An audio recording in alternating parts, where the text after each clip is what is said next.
जानकी जीवन स्मरण जय जय राम पार्वती पते हर हर महादेव पुंडलिक वरदा हरि विठ्ठल श्री अनंत कोटी ब्रह्मांड नायक राजाधिराज सच्चिदानंद सद्गुरु श्री ब्रह्मचैतन्य महाराज की जय।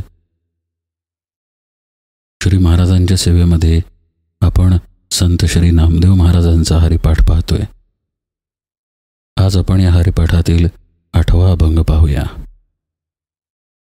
या अभंगामध्ये नामदेव महाराज म्हणतात, पाहता ये परिपाटी आणिक नाही सृष्टी, नामे विण दृष्टी न दिसे माझ्या, नामची समर्थ नामची मथित, शंकरासी हेत रामनामी, भरती सर्व काम वाचे रामनाम, न लगती ते नेम कर्मजाळ, नामा म्हणे उच्चार न करी तू विचार, तुटेल येर झार नाना योनी। नामदेव महाराज या अभंगामध्ये त्यांची स्वतःची काय दशा आहे तेही सांगतात आणि नंतर तुम्हीही नाम घ्या म्हणजे तुम्हालाही ही दशा प्राप्त होईल असं सांगतात। पहिल्यांदा ते म्हणतात, पाहता ये परिपाटी आणिक नाही सृष्टी। त्यांच्या अवस्थेबद्दल ते इथं वर्णन करतायत। ते म्हणतात, भगवंताच्या नामाशिवाय मला अन्य कशाचाही अनुभव येत नाही। नामे विण दृष्टी न दिसे माझ्या असे शब्द ते वापरतात। आता नामे विण दृष्टी न दिसे याचा अर्थ नामाशिवाय दृष्टीमध्ये काहीही येत नाही असा होतो। आता नामाशिवाय दृष्टीमध्ये अन्य काही येत नाही याचा अर्थ दृष्टीमध्ये नाम भरून राहिले हे उघडच आहे। पण भगवंताचं नाम दृष्टीमध्ये भरून राहणं म्हणजे तरी काय? नामदेव महाराज जेव्हा म्हणतात की पाहता ये परिपाटी आणिक नाही सृष्टी, तेव्हा ते त्यांच्या साधनेबद्दलचा उल्लेख करतात। अशी साधना केली की नामाशिवाय दृष्टीमध्ये अन्य काहीही राहत नाही असं ते सांगतायत। परिपाटी याचा अर्थ क्रम, अनुक्रम म्हणा किंवा रीत म्हणा। कुठली रीत जर मी साधली असेल तर ती भगवंताच्या नामाची साधली असं ते म्हणतात। पण असं सांगताना पाहता असा शब्द ते वापरतात। पाहता याचा अर्थ जो कोणी पाहणारा आहे तो, म्हणजेच आपला आत्मा। आत्मस्वरूपच खरं पाहता सर्व साक्षी आहे। सर्व साक्षी जे ब्रह्म आहे तेच आत्मा आहे आणि तेच आपलं आत्मस्वरूप आहे। त्याची रीत मी साधलेली आहे असं नामदेव महाराज म्हणतात। याचा अर्थ असा की मी अखंडत्वानं आत्मस्वरूपाच्या अनुसंधानामध्ये आहे। यामुळं घडलं काय तर सृष्टीचा कोणताही अनुभव राहिला नाही। आता आपण सृष्टी म्हणजे काय ते समजून घेऊया। सृष्टीचा अर्थ आहे भौतिक जग। नामदेव महाराज म्हणतात की मला सृष्टीचा अनुभव राहिला नाही। याचा अर्थ भौतिकतेचा जो म्हणून अनुभव आहे तो अनुभव न राहता, तो अनुभव ज्या सत्तेमुळे अनुभवाला येतो ती सत्ता तेवढी तिथे राहिली, अस्तित्व मात्रानं। हा विषय आपण थोडासा समजावून घेऊया। आपल्याला जे म्हणून अनुभव येतात ते तर उघडच आहे की आपल्या इंद्रियांच्या माध्यमाने येतात। स्पर्श असेल, दृश्य असेल किंवा श्रवण असेल किंवा काहीही। हे अनुभव घेणारा खरं म्हणजे आत्मा आहे जो या इंद्रियांच्या मागे सत्तारूपानं आहे। आपल्याला इंद्रियांच्या माध्यमानं अनुभव येतो आणि मग भौतिक जग आपल्यासाठी खरं ठरतं। जसं की आपल्या डोळ्याला दिसणारं दृश्य, ऐकू येणारे आवाज, दिसणारी माणसं, आपली नाती गोती, मित्रपरिवार, समाज, हे सगळं भौतिक जगामध्ये आलं। आता तत्त्वज्ञानदृष्ट्या पाहायला गेल्यास हे खरं म्हणजे काहीही अस्तित्वात नाही आहे। हे फक्त वरवरचे बुडबुडे असल्यासारखं आहे। अस्तित्वात जर काही असेल तर ते फक्त ब्रह्म आहे। पण हा आपला अनुभव नाही। आपल्याला हे सगळं अस्तित्वात आहे आणि खरेपणानं आहे असा अनुभव असतो। म्हणून तर आपण या भौतिक जगाला सत्यता देऊन त्या भौतिक जगाचा अनुभव घेत राहतो। नामदेव महाराज म्हणतायत की मला ही सृष्टी म्हणजे हे भौतिक जग उरलं नाही। आता हे उरलं नाही म्हणजे काय? हातामध्ये त्यांच्या वीणा आहे, ते पांडुरंगाच्या समोर कीर्तन करतायत, इतर लोकांना भेटतायत, सगळं काही करतायत। मग भौतिकता त्यांच्या ठिकाणी राहिली नाही याचा अर्थ काय? याचा अर्थ असा की या भौतिकतेचा अनुभव आपण जसं मगाशी पाहिलं की ज्या आत्मतत्वावरती अवलंबून आहे त्या आत्मतत्वाचं ज्ञान त्या ठिकाणी झालं, त्यामुळं भौतिकतेची किंमत शून्य झाली. हे पटण्यासाठी एक उदाहरण सांगतो.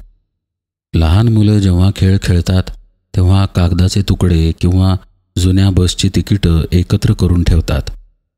तो एकत्र केलेला कागदांचा गठ्ठा पैसे म्हणून खेळला जातो. माझ्याकडे अमुक पैसे आहेत, तुझ्याकडे तमुक पैसे आहेत, अशा पद्धतीनं भातुकलीचा खेळ खेळल्यासारखा खेळ होतो. पण जेव्हा मूल मोठं होतं आणि खरा पैसा म्हणजे काय हे जेव्हा त्याला कळतं त्यावेळी त्या कागदाच्या कपट्यांची किंमत शून्य होते. आणि एक उदाहरण म्हणजे लहान मुलांचा भातुकलीचा खेळ. भातुकलीच्या खेळामध्ये भावला भावलीचं लग्न लागतं, त्यांचा प्रपंच होतो, त्यांच्या स्वयंपाकघरामध्ये भांडीही असतात, सगळं काही होतं. पण मूल मोठं झाल्यानंतर ती भांडी, ते भावला भावली, त्यांचं लग्न हे सगळं काय ठरतं? हे सगळं मिथ्या ठरतं, खोटं ठरतं. कारण मोठं झाल्यानंतर खऱ्या आयुष्याचा अनुभव आला. तसंच परमार्थामध्ये होतं. ज्याला आत्मस्वरूपाचा प्रत्यय आला त्याला भौतिकता शून्य राहते, भौतिकता गौण होते. याचा अर्थ तो भौतिकतेतून कुठे जात नाही, भौतिक जगातच वावरतो, पण त्याच्या परीने ती भौतिकता अस्तित्वात नसते. नामदेव महाराज इथे हेच सांगतायत, पाहता ये परिपाटी, आत्म्याच्या अनुसंधानामुळे आणिक नाही सृष्टी. मग काय झालं? नामे विण दृष्टी न दिसे माझ्या, असं ते म्हणतात. भगवंताच्या नामाशिवाय दृष्टीमध्ये आणि काहीही उमटत नाही किंवा आणखी कुठेही दृष्टी लागत नाही, असं ते म्हणतात. आता नाम ही काय स्थूल वस्तू आहे का की तिकडे दृष्टी ठेवून दिली मी? एखादी स्थूल वस्तू जर असेल तर त्या ठिकाणी दृष्टी स्थिर तरी करता येते. एखादा बिंदू असेल किंवा ज्योत असेल किंवा चंद्र असेल आकाशातला तर त्याच्याकडे आपण एकटक पाहू शकतो. पण नामाकडे दृष्टी स्थिर झाली म्हणजे काय? याचा अर्थ असा की नामाच्या अनुभवामध्ये चित्तवृत्तींचा पूर्णपणे लय झाला. आपण हे समजून घेण्यासाठी दृष्टी या शब्दाकडं थोडंसं सूक्ष्मपणे पाहूया. या आधीच्या निरूपणांमध्ये विषय आलाय पहा की आपल्या डोळ्यांना आंबा दिसतो, पण दृष्टीला हे कळतं की हा आंबा कच्चा आहे की पिकलेला आहे. तसंच कानांना आवाज ऐकू येतो, पण कानामागील दृष्टीला हे कळतं की हा आवाज कुणाचा आहे, सुरेल आहे की बेसुरा आहे. ही जी दृष्टी आहे ती दृष्टी नाममय होते, असं नामदेव महाराज म्हणतायत. म्हणजेच भगवंताच्या नामाव्यतिरिक्त चित्तामध्ये अन्य काहीही उमटत नाही. याचाच अर्थ चित्तवृत्ती नामाच्या ठिकाणी लीन होतात. आपल्याला ही जी दृष्टी प्राप्त झालेली आहे ही दृष्टी मुळात सत्व रजतम या गुणांमधून कार्य करते. त्यामुळेच पाहिलेल्या दृश्याबाबत आपल्याला निराळी दृष्टी प्राप्त झालेली असते. सूर्यास्तच असतो, पण काही जणांना नुसता सूर्यास्त दिसतो तर एखाद्या चित्रकाराला त्यामध्ये वेगवेगळे रंग दिसतात. का? तर चित्रकाराकडे वेगळी दृष्टी आहे. आपली ही दृष्टी त्रिगुणांनी ग्रासलेली असते. भगवंताचं नाम मात्र गुणांच्या पलीकडील आहे. साधकाचं चित्त साधनेमध्ये जसजसं शुद्ध होत जातं तसतसा त्याच्या या त्रिगुणांचा लय होत जातो. सत्व म्हणा, रज म्हणा, तम म्हणा, हे काहीही न राहता शुद्ध सत्वगुण तेवढा शिल्लक राहतो. हा जो शुद्ध सत्वगुण आहे या गुणामुळे पारमार्थिक साधनेमध्ये साधकाच्या चित्तवृत्ती लय होतात. त्याच्या ठिकाणी शुद्धता प्रगट होते. त्यामुळं घडतं असं की दृष्टीमधील दोषही नाहीसे होतात. त्या दृष्टीमध्ये भगवंताच्या अनुभवाखेरीज अन्य काहीही राहत नाही. गुरुदेव रानडे एकदा गाडीने चाललेले होते. एका मिठाईच्या दुकानासमोर गाडी थांबली. गुरुदेवांनी खिडकीची काच खाली केली आणि दुकानातल्या मिठाईकडे एकटक ते पाहायला लागले. ड्रायव्हरला थोडा वेळ काही कळेना. त्याला वाटलं काहीतरी काम असेल, पण बराच वेळ झाल्यानंतरही गुरुदेव रानडे मिठाईकडेच पाहत राहिले. शेवटी त्यांना ड्रायव्हरनं विचारलं, काय झालं, कुठे पाहताय? गुरुदेव रानडे एकदम म्हणाले, मिठाईवर वस्तू दिसतीये ती पाहतोय. म्हणजे दृश्य पाहायला गेल्यास तिथे मिठाई आहे, मिठाईचं दुकान आहे, पण गुरुदेवांच्या दृष्टीला ते दिसलं नाही. गुरुदेवांच्या दृष्टीला नामाचाच अनुभव येत होता. हा नामाचा अनुभव आपले डोळे उघडे आहेत की आपले डोळे बंद आहेत यावर मुळीच अवलंबून नाही. डोळ्यांच्या कुठल्याही अवस्थेमध्ये दृष्टीमध्ये नाम राहतं, अशी ही अलौकिक अवस्था आहे. अखंड नामस्मरणाच्या अवस्थेत पोचलेलीच ही स्थिती आहे. नामदेव महाराज म्हणतायत की मलाही प्राप्त झाली. माझ्या दृष्टीमध्ये नामाशिवाय आणखी काहीही येत नाही. नाममय अशी झालेली ही साधकाची अवस्था. पण यासाठी नामामध्ये अत्यंत दृढता हवी. भगवंताचं नाम हे सार सर्वस्व वाटायला हवं. त्याशिवाय अन्य कशाचीही इच्छा नसावी. हेच नामदेव महाराज पुढे म्हणतायत, नामची समर्थ नामची मथित शंकरासी हेत रामनामी. जसं भगवान शंकरांसाठी रामनाम आहे, त्यांना रामनामाशिवाय अन्य काही माहीतच नाही, असा आपलाही भाव झाला पाहिजे, असं नामदेव महाराज म्हणतायत. नामची समर्थ नामची मथित असे शब्द नामदेव महाराज वापरतात. अशा पद्धतीनं नामामध्ये भाव व्हावा असं ते आपल्याला सुचवत आहेत. पूर्वीच्या काळी कापडाचं काम करताना कापड दोन्ही बाजूंनी ओढून धरण्यासाठी जे वापरलं जायचं त्याला मथित असं म्हणायचे. म्हणजेच त्या कापडाचा आधार हा मथित असायचा. आपल्याला प्रपंचाचा, आपल्या मनाचा, बुद्धीचा यांचा आधार आहे, पैशाचा आधार आहे, आपल्या देहाचा आधार आहे. नामदेव महाराज म्हणतायत, साधकाला आधार जर कशाचा वाटावा तर फक्त भगवंताच्या नामाचा वाटावा. गोंदवलेकर महाराजांचं एक वाक्य आहे पहा, ज्याला पैशाचा आधार वाटतो त्याला भगवंताचा आधार वाटत नाही. आपण भगवंताच्या मुळंच आहोत, भगवंताच्या नामामुळंच आपलं अस्तित्व आहे, असा दृढभाव हवा. असा दृढभाव जर असेल तरच नामाचे सूक्ष्म अनुभव येतात, असं नामदेव महाराज म्हणतायत.